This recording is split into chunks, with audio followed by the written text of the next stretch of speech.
Tsunami news ચેનલે પનીરના શોખીનોની story 28મી ફેબ્રુઆરીએ relay કરી હતી. આ અમારી સ્ટોરીથી ગુજરાત સરકાર હરકતમાં આવી ગઈ.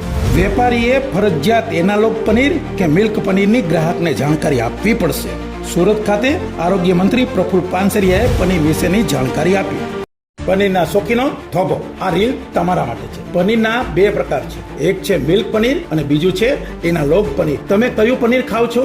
એનાલોગ પનીર પામ તેલ, વનસ્પતિ તેલ કે મિલ્ક સોલિડ માંથી બને છે, જેનો ભાવ એકદમ નહિવત એટલે કે ઓછો હોય છે. એનાલોગ પનીરને તમે દબાવશો તો રબર જેવું લાગશે, છોડી દો એટલે મૂળ શેપમાં પાછું આવી જાય. ગરમ કરો તો ચીકણું અને રબર જેવું લાગે છે. ગરમ પાણીમાં મૂકો તો એનો શેપ જાળવી રાખે છે અને ખાવામાં તેલી જેવો સ્વાદ લાગે છે. જ્યારે મિલ્ક પનીર એનો ભાવ એકદમ ઊંચો હોય છે, દૂધમાંથી બને છે અને દબાવો એટલે પાણી છોડે. ગરમ પાણીમાં એકદમ સોફ્ટ થઈ જાય. તમે જ્યારે ખાવ છો ત્યારે દૂધ જેવો ટેસ્ટ મળે છે.